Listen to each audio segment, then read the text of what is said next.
नमस्कार मेरे दोस्तों, स्वागत है आप सभी का हमारे YouTube चैनल आखिरी रास्ता में। तो मीन राशि वालों, आज की वीडियो आपके लिए बहुत खास है क्योंकि बागेश्वर बाबा की नई भविष्यवाणी आ चुकी है। इस नए पर्चे में 5 तांत्रिकों के नाम आए हैं और यह आपके ऊपर लगातार नींबू काट रहे हैं, लेकिन यह सभी तांत्रिक किसी रिश्तेदार के कहने पर ऐसा कर रहे हैं। आखिर वह कौन है और उसका मकसद क्या है? आज की वीडियो में बताएंगे आपकी उसके साथ क्या दुश्मनी है, आखिर वह आपके साथ ऐसा क्यों कर रहा है, उसका नाम क्या है, सारी जानकारी वीडियो में देंगे। शुरू से लेकर अंत तक देखें, लेकिन सबसे पहले सच्चे सनातनी वीडियो को लाइक करके कमेंट बॉक्स में जय बजरंगबली जरूर लिखें। दोस्तों, आज हम आपको बहुत बड़े राज के बारे में बताने जा रहे हैं। कई बार हम गलत संग का शिकार हो जाते हैं, अंधविश्वास को मन ही मन बहुत बड़ा लेते हैं। जब काम बिगड़ते हैं, घर में क्लेश बनता है, अशांति रहती है, तो मन ही मन ख्याल आता है किसी तांत्रिक बाबा से मिल लिया जाए। लेकिन दोस्तों, शास्त्र कहते हैं अपने लक्ष्य को प्राप्त करने के लिए कभी भी उल्टे कर्म का सहारा नहीं लेना चाहिए।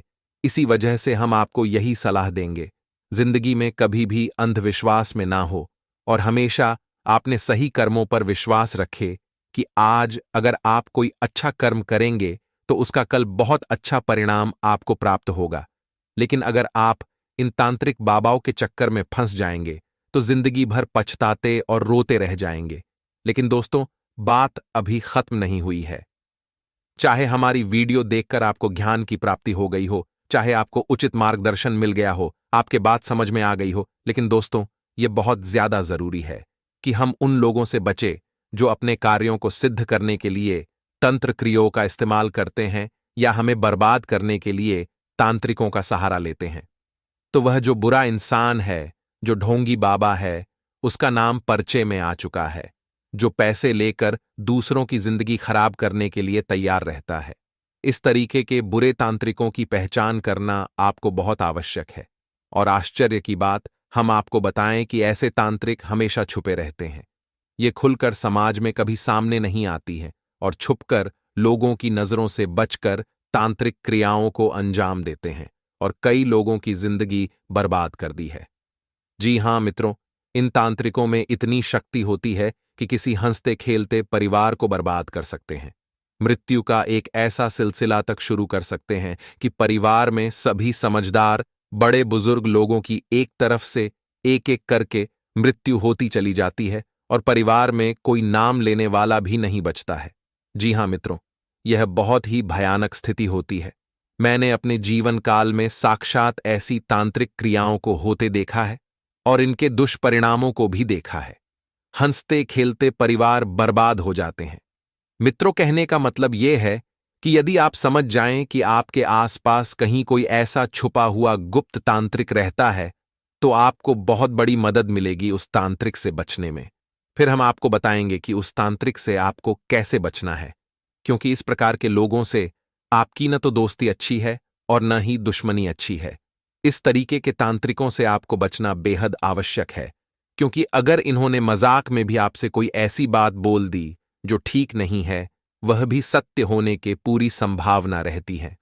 तो चाहे आप उसे किसी को मारने के लिए उपयोग करें, चाहे किसी को जीवन देने के लिए उपयोग करें, कोई फर्क नहीं पड़ता है। तो माता काली की शक्ति जब खुश होती है तो इंसान की जबान में इतनी शक्ति आ जाती है, या यूं कहें कि जुबान में इतनी शक्ति आ जाती है कि वह जिस भी बात को बोलता है वह एकदम सही हो जाती है। यह बहुत ही घोर और भयानक स्थिति है। मित्रों, तो आपको यह जानना बहुत आवश्यक है कि कहीं आपके आसपास ही तो कोई ऐसा व्यक्ति नहीं रह रहा, और अगर रह रहा है तो अब आपको सतर्क हो जाना चाहिए। आसपास की ऊर्जाओं को तुरंत कैच करके और हमें मैसेज और फोन कॉल्स दिखा देता है। तो ऐसे ही कई अदृश्य शक्तियां हमारे आसपास हर वक्त कार्य करती रहती हैं, और अगर हम उन्हें नकार देते हैं तब भी हम उनके द्वारा होने वाले परिणामों या दुष्परिणामों से बच नहीं सकते हैं। तो जानबूझकर नकार देने से इन शक्तियों का प्रभाव कम नहीं हो जाता है। तो बेहतर यह रहेगा कि हम सतर्क हो जाएं और थोड़ी थोड़ी जानकारियां लेना शुरू कर दें, जिससे हम इनके दुष्परिणामों से तो बच ही सकते हैं। इसी क्रम में मित्रों, जानते हैं कि छुपे हुए तांत्रिकों की पहचान क्या है। तो मित्रों, हम आपको बता दें कि ऐसे लोग जो गुप्त रूप से तांत्रिक क्रियाएं करते रहते हैं, ये अक्सर रात्रि के समय सक्रिय रहते हैं। आप इन्हें दिन के समय किसी भी पूजा पाठ में कहीं भी लिप्त नहीं देखेंगे। ये रात के समय ही हमेशा अपनी पूजा पाठ की गतिविधियों को अंजाम, क्योंकि नकारात्मक शक्तियां जिन्हें ये सिद्ध करना चाहते हैं वे रात्रि में ही अत्यधिक सक्रिय होती हैं। दूसरा पहचान यह रहेगी कि ऐसे व्यक्तियों की आंखें हमेशा लाल रहती हैं या फिर इनकी आंखों में लाल धागे हमेशा दिखाई देते हैं। आपको इनकी आंखें देखने में एक अजीब सा भय जैसा लगेगा। तीसरी पहचान यह रहेगी मित्रों कि ऐसे लोग हमेशा नशा करते हैं, लेकिन इनके नशे गांजे या फिर चिलम या फिर बीड़ी जैसी नशे होती हैं। यानी इनका नशा कुछ अजीब सा होता है, लेकिन कितना ही नशा ये कर लें फिर भी ये कभी बहकते नहीं हैं, ज्यादा बोलते नहीं हैं। ऐसे लोगों की यही भी पहचान होती है, क्योंकि इनके शरीर में इतनी भयानक शक्ति होती है, प्रचंड शक्ति का प्रवाह हो रहा होता है कि इन्हें नशा करना ही पड़ता है। अगर ये नशा न करें तो फिर इनकी दिमागी स्थिति स्थिर नहीं रह सकती, या यूं कहें कि इनके शरीर में रह रही ऊर्जा अपना भोग नशे के माध्यम से लेना शुरू कर देती है। तो ये नशा अत्यधिक करते हैं, लेकिन ये भांग का नशा बहुत करते हैं, चिलम लगाते हैं, गांजा भांग ज्यादा पीते हैं। मित्रों, अगली पहचान यह रहेगी कि ऐसे लोग अक्सर काला या लाल टीका अपने माथे पर लगाते हैं। लंबा टीका लगाएंगे, और यदि लाल टीका लगाया है तो काला टीका उसके नीचे अवश्य लगाएंगे। काला टीका इनकी सिद्धि का प्रतीक होता है, काली शक्तियों का प्रतीक होता है। आपने देखा होगा कि टीके के प्रकार यह बताते हैं कि इंसान किसकी भक्ति कर रहा है, किसकी पूजा पाठ कर रहा है। जैसे हनुमान जी की पूजा करने वाली गोल केसरिया रंग की बिंदी लगाते हैं, अपने माथे पर टीका नहीं लगाते, लंबा टीका नहीं लगाते हैं। और भगवान विष्णु की पूजा आराधना करने वाले लोग माथे पर चंदन लगाते हैं और लंबा टीका लगाते हैं। और भगवान भोलेनाथ की भक्ति करने वाले लोग माथे के समानांतर तिलक लगाते हैं। तो टीके के प्रकार बताते हैं कि इंसान किसकी पूजा आराधना करता है। तो मित्रों, इसी प्रकार जो तांत्रिक क्रिया में लिप्त लोग होते हैं वे भी टीका लगाते हैं। तो या तो काला टीका लगाएगा या फिर लाल टीका लगाएगा, और लाल टीका लगाने के बाद नीचे छोटा सा काला टीका अवश्य लगाएगा। यह उसके टीके की पहचान। इस तरह भी आप उसे पहचान सकते हैं। अगली पहचान यह रहेगी कि ऐसे व्यक्ति के घर के आसपास आपको कभी न कभी फूल पड़े अवश्य दिखाई देंगे, नारियल पड़ा अवश्य दिखाई देगा, नींबू पड़ा दिखाई देगा, या फिर आटे से बनी हुई पुतले आपको अवश्य पड़े दिखाई देंगे कभी न कभी। वैसे इन्हें छुपाने की बहुत कोशिश करते हैं, लेकिन कुछ क्रियाएं ऐसी होती हैं जिनमें इन्हें इन चीजों को सार्वजनिक तौर पर रखना ही पड़ता है। ऐसी स्थिति में आप आसानी से यह समझ जाएंगे। दोस्तों, एक आखिरी पहचान यह रहेगी कि ऐसे लोग हमेशा चक्र की पूजा करते हैं।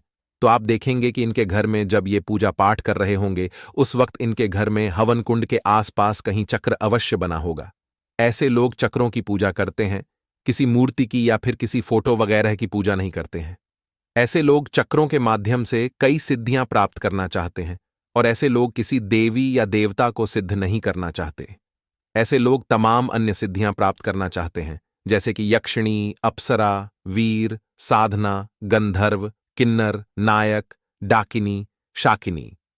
कई प्रकार की सिद्धियां होती हैं, छोटी मोटी सिद्धियां होती हैं, लेकिन ये विकराल और नकारात्मक शक्तियां होती हैं जिन्हें प्राप्त करना चाहती है तो चक्रों के माध्यम से इन सिद्धियों को प्राप्त किया जाता है। इनकी कोई फोटो या मूर्ति नहीं होती है, तो आप देखेंगे कि इनकी पूजा पाठ जहां इन्होंने की होगी वहां पर चक्र अवश्य बने होंगे। और ऐसा व्यक्ति अपने गले में भी न तो कोई रुद्राक्ष धारण करेगा और न ही कोई अन्य माला धारण करेगा।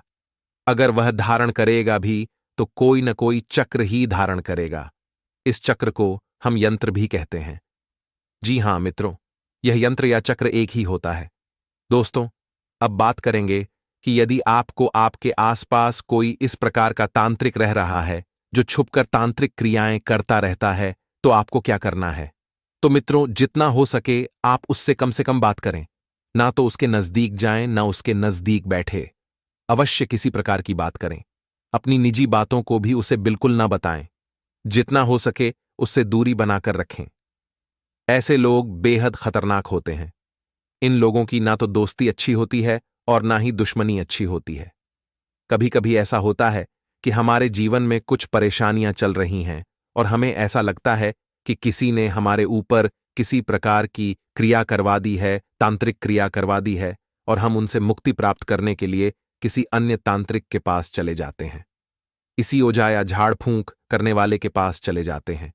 ये हमारी बहुत बड़ी भूल होती है। लेकिन कहते हैं ना, जाको राखे साइयां मार सके ना कोई।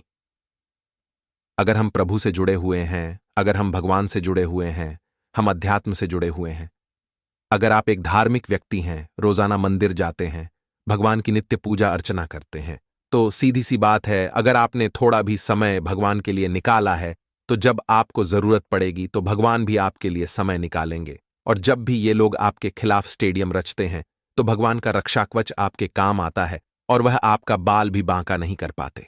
तो ऐसे लोग हमारे आसपास रहते तो हैं, लेकिन हमारा कुछ बिगाड़ नहीं पाते, लेकिन हर वक्त हमें परेशान करते रहते हैं, हमारे कार्यों को और सफल बनाते रहते हैं, हमारी योजनाओं को रद्द करवाते रहते हैं, और गलती से भी आपसे कुछ गलतियां हो गई। जैसे कि मान लीजिए आप बहुत ज्यादा गाली गलौज करते हैं, अपशब्दों का इस्तेमाल करते हैं, आप अपने शरीर को स्वच्छ नहीं रखते, कई दिनों तक आप नहाते नहीं हैं, कई दिनों तक आपके घर में झाड़ू पोछा नहीं होता है, मकड़ी के जाले चारों ओर बहुत सारे हो गए हैं, और आप समय का ध्यान नहीं रखते, झूठ बोलते हैं, बेईमानी का धंधा करते हैं, तो ऐसे लोगों को भगवान का रक्षाकवच नहीं मिलता। और ऐसे लोग गलत काम करके जब ऊपर जाते हैं तो यूं समझ लीजिए बुराई का बीज बो देते हैं, और बुराई का बीज उन्हें ऐसा खत्म करता है, ऐसा बर्बाद करता है कि इंसान जहां से शुरू किया था पुनः वहीं पर आ जाते हैं। क्योंकि कई ऐसे लोग हैं दोस्तों जो हमसे जलते हैं, हमसे ईर्ष्या भाव रखते हैं, कपट भावना रखते हैं, लेकिन हम चाहकर भी उन्हें न तो पहचान सकते हैं और न ही हम उनका कुछ बिगाड़ सकते हैं, क्योंकि ये लोग आस्तीन के सांप होते हैं। आस्तीन के सांप का मतलब होता है वह इंसान जो आपके सामने रहकर आपका अहित कर रहा हो, जिस पर आप भरोसा करते हो, लेकिन वही भेड़ की खाल में छुपा भेड़िया हो। ऐसे व्यक्ति विशेष से आपको बचने की जरूरत है, क्योंकि उसका नाम दोस्तों मानना और यह अक्षर से शुरू होता है, यानी MN और Y इन 3 वर्ड से, जिसका भी नाम घर परिवार में, आस पड़ोस में, आपके नजदीकी कहीं पर भी शुरू होता है, तो थोड़ा सा सतर्क हो जाएगा। क्योंकि अगर आपने अभी तक कमान नहीं संभाली, अगर अभी तक आपकी समझ नहीं आई, तो ये चीज बहुत भारी पड़ सकती है, ये चीज बहुत दिक्कत दे सकती है। इतना आप ध्यान रखिएगा, क्योंकि दोस्तों दुनिया जो है बस मौके की ताक में है। ये दुनिया वाले केवल और केवल मौके की ताक में हैं, और मौका अगर एक बार इनको मिल गया तो फिर आपको छोड़ने वाले नहीं हैं। इतना आप ध्यान रखिए कि ऐसे लोगों से बचना है जिसका नाम मां न और या से शुरू होता है, क्योंकि यही वह लोग हैं जो कहीं न कहीं आपके लिए मुसीबतें खड़ी कर रहे हैं। यही वह लोग हैं जो कहीं न कहीं आपके लिए तकलीफ पैदा कर रहे हैं, और अगर आपने अभी भी होश नहीं संभाला तो यह आपको बर्बाद करने के लिए तंत्र मंत्र का सहारा भी ले सकते हैं। आगे वीडियो में महत्वपूर्ण सावधानियां बताने जा रहे हैं, और अंत में दिए जाएंगे आपको जबरदस्त उपाय। इसीलिए थोड़ा सा समय निकालकर आप भी वीडियो को बिल्कुल अंत तक देखते रहें। आने वाले अगले दोस्तों 5 से 10 दिन हैं, वहां पर विद्यार्थियों को बेहद सावधान रहने की जरूरत है, खास तौर पर वे विद्यार्थी जो किसी की भी बातों में आकर अपना निर्णय, अपने डिसीजन बदल देते हैं। देखिए, जिंदगी में बहुत ज्यादा जरूरी है कि हम एक सही रास्ते पर चलें, और जब हम सही रास्ते पर चल रहे होते हैं तो उसे रास्ते को पहचानने का एक ही तरीका है कि वह आपसे जलने वाले बहुत ज्यादा उत्पन्न हो जाएंगे, वह आपको राह में अड़चने पैदा करने वाले बहुत ज्यादा उत्पन्न हो जाएंगे। कहते हाथी के दांत खाने के कुछ और होते हैं और दिखाने के कुछ और होते हैं। ये लोग उसी श्रेणी में आते हैं, और आपको ऐसी श्रेणी वालों से ही बचकर रहना है। ये जिंदगी आप बहुत अच्छी तरह से जी सकते हैं, इस जिंदगी को आप बहुत शानदार बना भी सकते हैं, लेकिन जरूरत है अपने नियमों, अपने उसूलों, अपने आदर्शों के हिसाब से चलने की। और जो इंसान इस तरह से चलता है वह जीवन में काफी सफलता पाता है और अपने हर लक्ष्य को चीर कर आगे बढ़ जाता है। जितने भी व्यापारी हैं वे थोड़ा सतर्क रहें, क्योंकि अगर पार्टनरशिप में किसी ऐसे व्यक्ति को जोड़ लिया जो कहीं ना कहीं आगे चलकर मुनाफा देखकर आपके पेट पर लात मारेगा, तो कहीं के नहीं रह जाओगे। इतना ध्यान रखिएगा। अगर आपने शांति से हर चीज को समझने की कोशिश करी तो आपको एक एक चीज समझ में आ सकती है कि ये जो मानव का जन्म है ये 84 लाख योनियों को पार करने के बाद मिला है। तो इस कीमती जन्म को जिसमें मुश्किल से आपको 100 साल का समय मिलता है। और आजकल तो लोग पता नहीं कभी भी सिधार रहे हैं, तो इतने कम समय को फालतू के कामों में व्यर्थ करना, लोगों के दिखावे के चक्कर में या लोग क्या बोलेंगे इस चक्कर में उसे बर्बाद करना, ये बहुत बुरी बात है और आपको ऐसी गलती बिल्कुल भी नहीं करनी है। हम आपको यही खास सलाह देना चाहते हैं, यही बात आपको समझाना चाहते हैं, क्योंकि लोगों की अपेक्षाओं का कभी अंत नहीं होता। जहां पर आपने एक छोटी गलती करी, वो सारी अच्छाइयों को भूलकर उस छोटी गलती पर आपको सुनाना शुरू कर देंगे। इसलिए वो मत करिए, जो लोग चाहते हैं वो करें जो आपका दिल चाहता है। लोगों की पसंद को बदलते तो जरा भी देर नहीं लगती। कई लोग आपकी बर्बादी की राह तक रहे हैं। ऐसे लोगों के सामने अपनी योजनाओं का बखान न करें। ऐसे लोगों के सामने अपने मुनाफे का बखान न करें, क्योंकि ये लोग वो हुए जिनकी ये लोग उस विष के घड़े के समान हैं जिसकी ऊपरी सतह दूध से भरी होती है। आपको ऊपर ऊपर से देखकर ऐसा लगता है कि ये तो मेरा अपना है, लेकिन अंदर उसका कितना विष भरा है केवल वो जानता है। और उस जब वह अहित करेगा, उसके बाद आपको समझ जाएगा कि मैंने कितनी बड़ी गलती करी। इस पर भरोसा करके आइए अब 2 उपायों के बारे में जिक्र कर लेते हैं। ये उपाय दोस्तों आपके बहुत ही ज्यादा काम आने वाला है और आपकी किस्मत को संभालने वाले और ऐसे दुश्मनों का ये उपाय नाश करने वाले हैं। अगर आप चाहते हैं कि आपके दुश्मन हमेशा हमेशा के लिए आपसे दूर हो जाएं, हमेशा हमेशा के लिए आपके रास्ते से हट जाए, तो आपको काले कुत्ते को शनिवार के दिन दूध रोटी मिलाकर खिलानी है। हर शनिवार को ये काम करिए। देखिए, जो काला कुत्ता होता है वो केतु का प्रतिनिधित्व करता है, शनि ग्रह का प्रतिनिधित्व करता है। इस वजह से नतीजा क्या निकलता है? इन दोनों ग्रह की मजबूती आपकी कुंडली में होती है और शत्रु भय बिल्कुल कम हो जाता है, मतलब न के बराबर हो जाता है। अगला जो उपाय है वो भी जबरदस्त है, वो भी शानदार है। अगर आप चाहते हैं महादेव आपके रास्ते के सारे कांटों को हटा दे, तो आपको 3 बेलपत्र लेनी है। उसके ऊपर चंदन से श्री राम लिखना है और एक एक बेलपत्र सच्चे मन से, सच्चे मनोभाव से, अपनी मनोकामना बोलते आपको एक एक करके शिवलिंग पर अर्पित कर देनी है। ये भी काफी चमत्कारी उपाय हैं और इससे भी आपको बहुत ज्यादा फायदा मिलने वाला है। अगला दोस्तों, जब भी मंगलवार आता है, आप तुरंत ही हनुमान जी के मंदिर जाएं और उन्हें गुड़ चने के प्रसाद का भोग लगाएं। साथ ही साथ वहां बैठकर आप हनुमान चालीसा का पाठ भी करें। इससे बहुत अच्छे परिणाम आपके जीवन में आएंगे और शत्रु बाधा दूर हो जाएगी और आपके विरुद्ध कार्य करना शुरू कर देगा। आपको सतर्क होने की आवश्यकता रहेगी। आप जानते हैं कि आपके विरोध में कौन है, कौन आपका भला नहीं चाहते हैं। बस उन लोगों की बातों में आपको नहीं आना है, भावनाओं में आपको नहीं बहना है। यही आपकी कमजोरी है। लोग जब भी आपके ऊपर घात करते हैं तो हमेशा अपना बनकर ही आपके ऊपर घात करते हैं। दुख की बात तो यह है कि आपके जो पराए हैं उन्होंने आपको इतना अधिक धोखा नहीं दिया है, इतना अधिक घायल नहीं किया है, जितना कि आपके अपनों ने आपको घायल किया हुआ है।